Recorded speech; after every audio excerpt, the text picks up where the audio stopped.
Hi everyone, it's Loulou James here, designer of the Buttafly and the Buttafly technique and spinal health specialist. I'd like to share with you a routine that I do for my low back.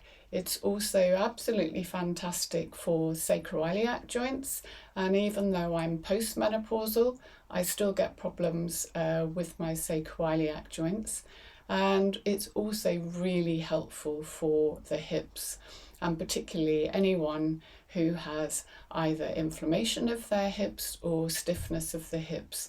And of course, there's a very strong relationship between hip movement, pelvic pain and low back pain.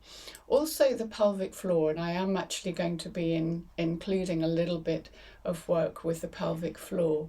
Now, the way that I've set this up, I'm going to take you through the individual components and talk about them, talk about the breakdown of them, and give you instructions for when it actually comes to the routine. Because when it comes to the routine itself, I want you to be kind of really in your own little world at that point, with me just giving you or helping to keep you in that space.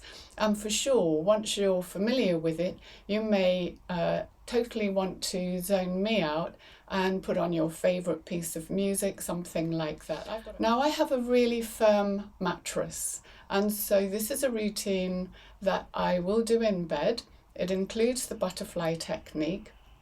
And although I'm going to take you through the Buttafly technique in terms of what we're doing when we're there, I'm not going to be taking you through how to go in and how to come out, with all the full instructions. I'm going to assume that you already know how to do that, and there's another video that you can watch for that little bit. So we're going to go into the first bit. The very first bit is we just lie down for, it will be 3 minutes.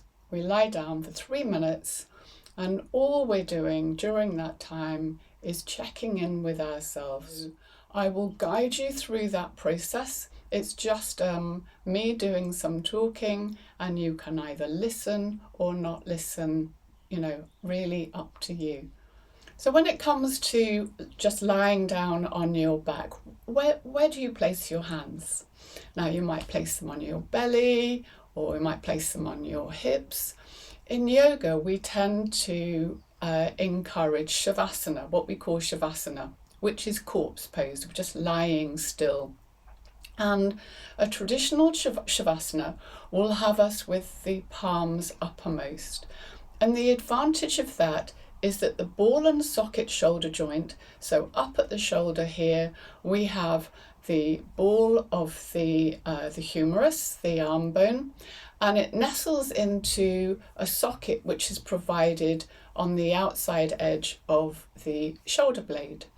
And so this ball and socket joint literally gives us this ability to move with great flexibility. And when we are doing most of activities during the day, we tend to be internally rotated at the shoulders. So whether we're writing, whether we're on a keyboard, whether we're driving, whether we're preparing food. And what happens is, as the shoulder joints tend to internally rotate, this tends to drag the shoulder blades around the trunk so that we kind of end up a little bit round-shouldered. And so by coming into palm uppermost, we are encouraging external rotation of the shoulder joints, and we're hoping that the shoulder blades are going to go back into position down the back, and we get a nice gentle opening of the chest. Now, if you find that that is just too much for you, you can break it up by bending the elbows. And this is where you can bring in either the Buttafly or a couple of pillows. You want one on both sides, so that what you've got is external rotation, but you've introduced a little bend in the elbows to take the stress off. And then you can have your arms, however close you want to the trunk. Once you start coming out here, there tends to be quite a lot more stress, not just on the shoulder joint, but on the nerves that travel from the neck all the way down to the fingertips. And that can actually put up a little bit of a Chinese burn feeling there, which is not very nice. So, keep them either a little bit closer into the body, or, as I say, have a little bend at the elbows there. So that's just going to be the first 3 minutes of just lying down. The reason why I like to do this is it's establishing your baseline. That gives us the motivation, because we can see how we were at the beginning of the session and we can compare how we then are towards the end, at the end. So from here we go into the butterfly technique. There will just be a very simple talk for how to go into it, but not with all of the adjustments, because I'm working on the basis that you will have done that already. And then what we're going to be doing with this one is I'm going to be inviting you to look down. Where the eyes go, the head will follow. Let's just say I want to look at something out of the window. I'll move my head because my head is actually following where my eyes want to go. All the time, this navigation is going on between eyes and head, eyes and head. We might tend to think of it more as the initiation for the movement is coming from the head, but it's actually the head is following the eyes. And what happens is the spine itself reorganizes itself from the top down and the bottom up. So the whole length of the spine is involved in this ongoing negotiation between what's the ground like under my feet and where are my eyes to the horizon. And of course, somewhere along the line, all of that is going to meet in the middle and all of the other levels through the spine.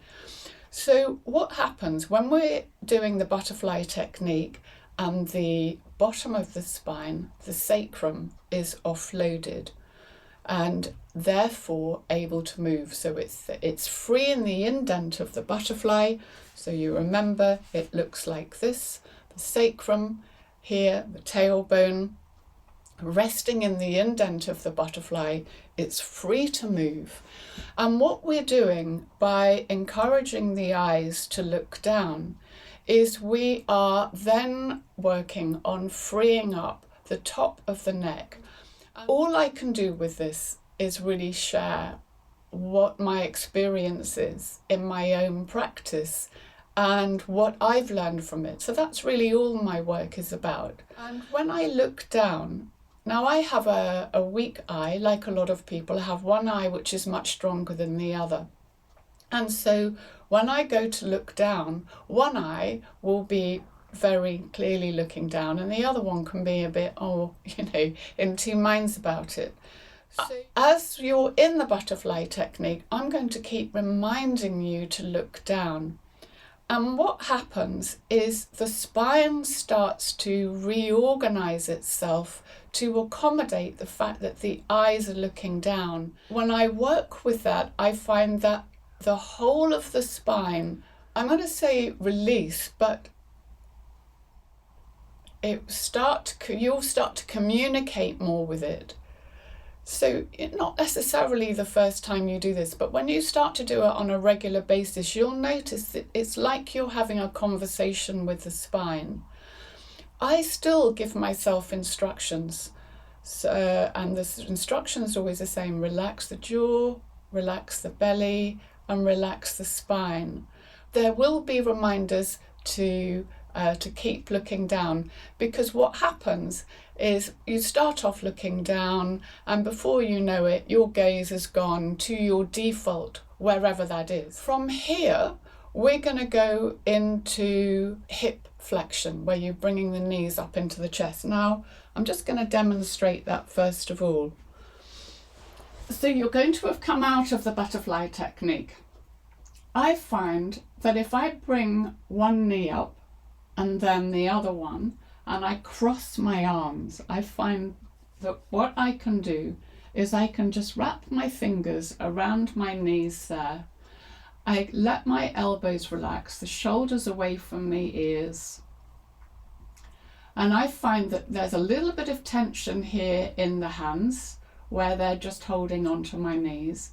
But other than that, I can really relax. This is a really good way for me to just let the hips find their way and to relax. Now you may find that your arms are more comfortable uncrossed. And like that, we're not particularly going to go into the legs apart. We're looking more at hip flexion because we're going to do the legs apart in a minute.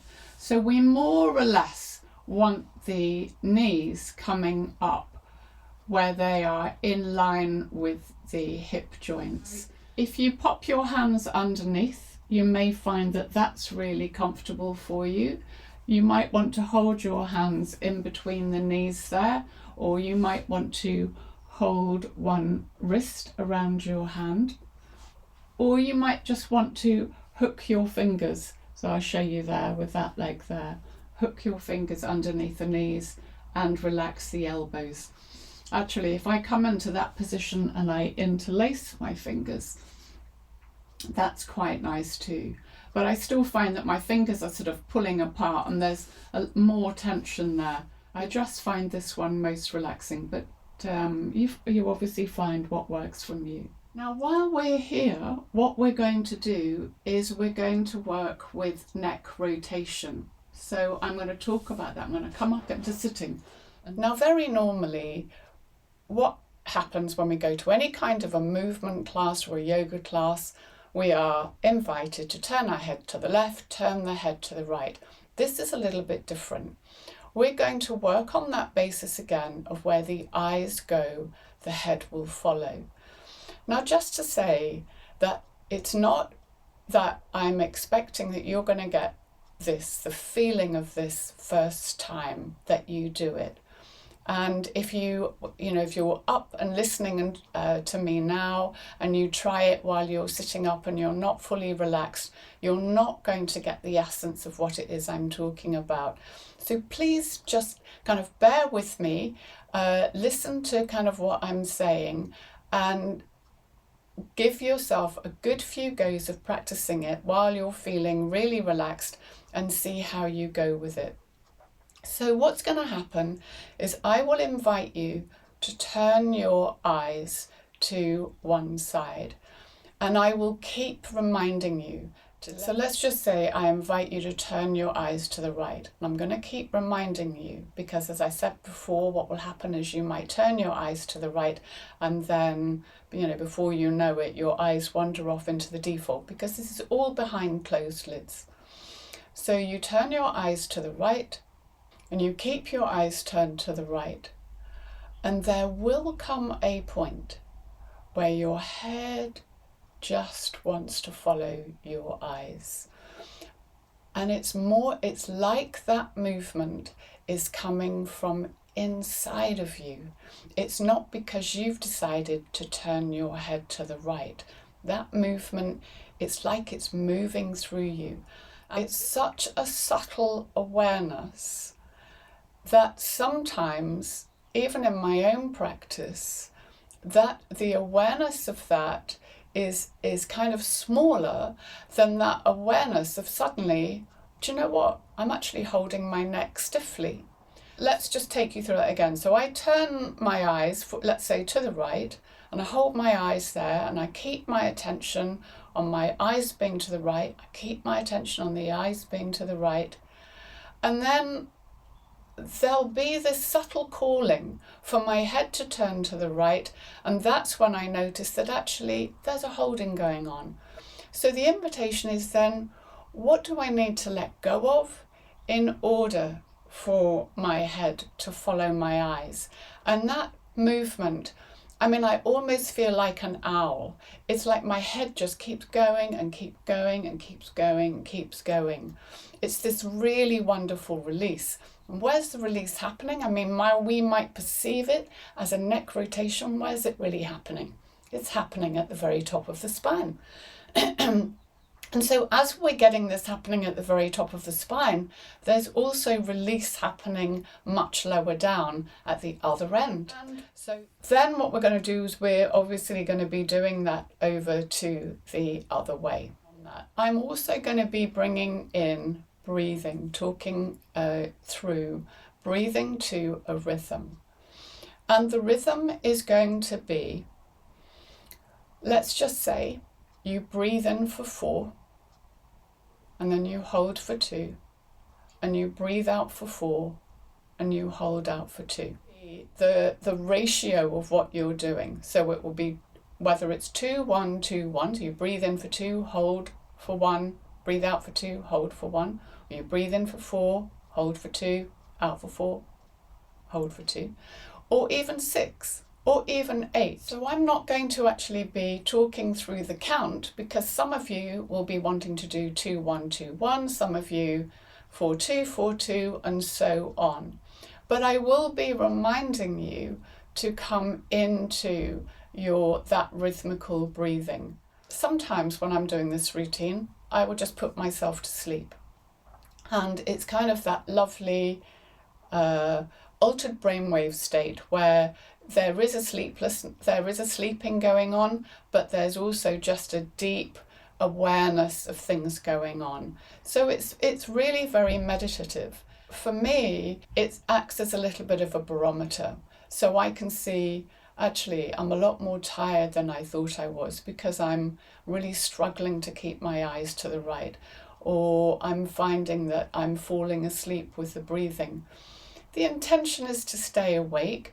At the same time, it's really a wonderful opportunity. If you're feeling a little bit overwhelmed with life and you want to chill out, it can work very well for that.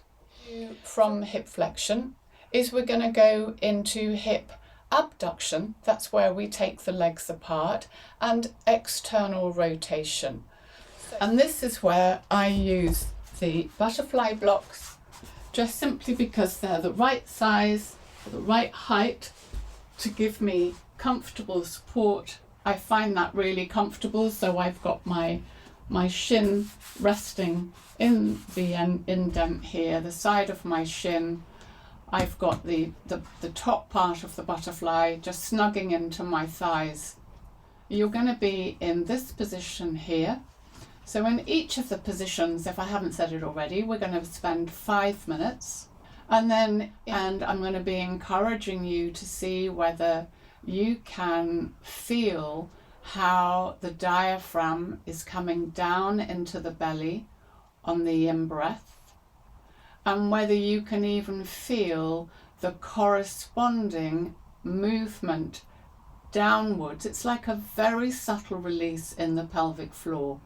And how when you breathe out and the diaphragm relaxes back up towards the chest, you can feel the pelvic floor being drawn into the body.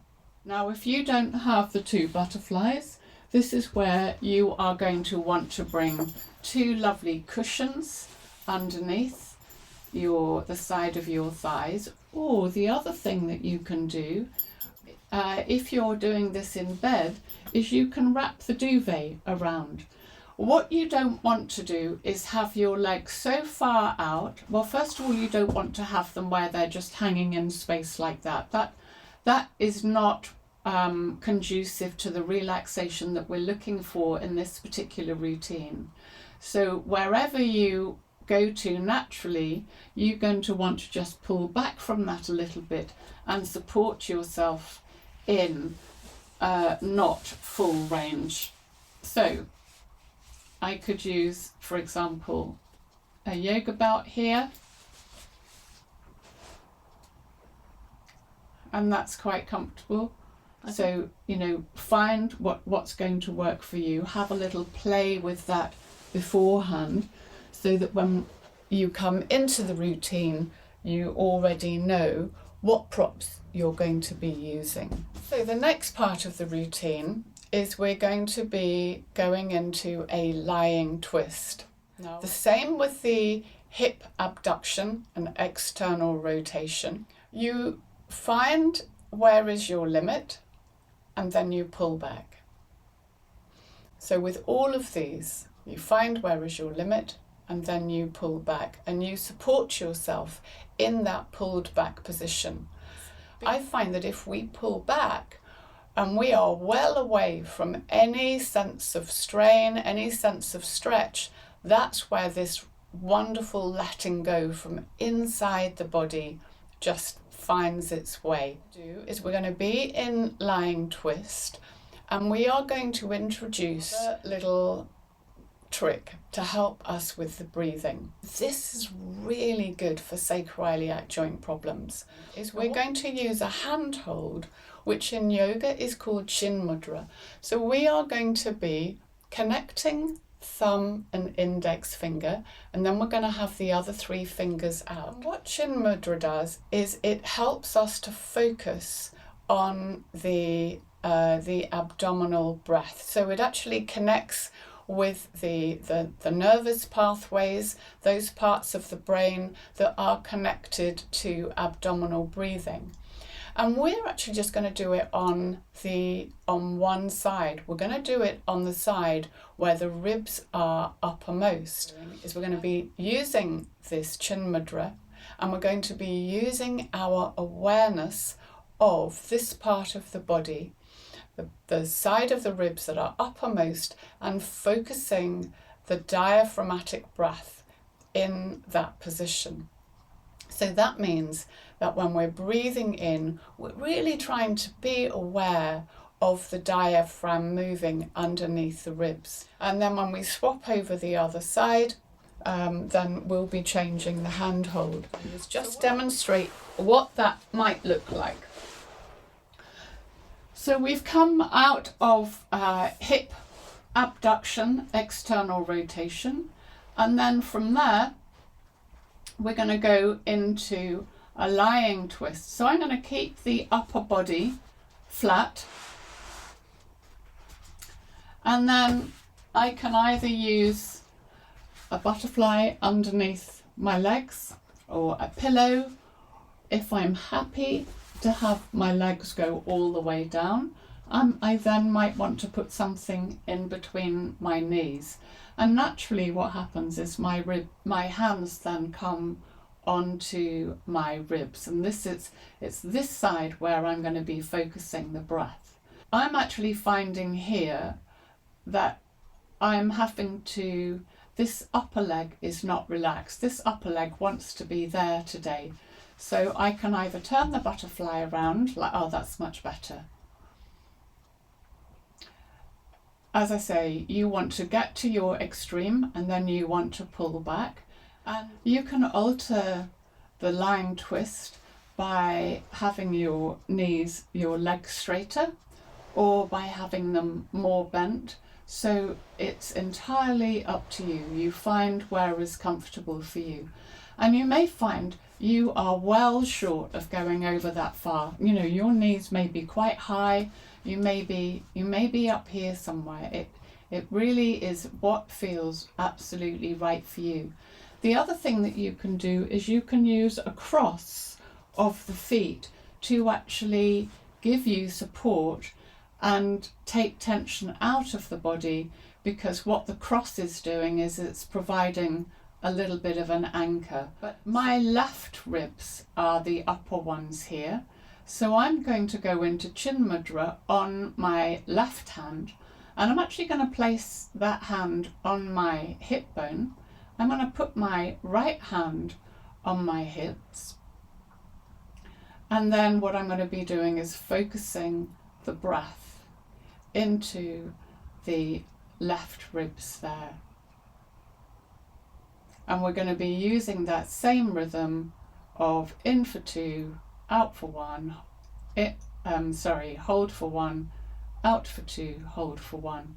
Sometimes when you come into these positions, what you find is you think you're comfortable, you think it's the right place for you, and when you've been there a moment or two, you realise that actually you've gone in a little more deeply than you are comfortable.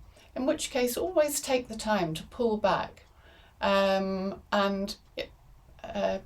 take the time to pull back. It's easily done, don't beat yourself up, just pull back, that's absolutely fine.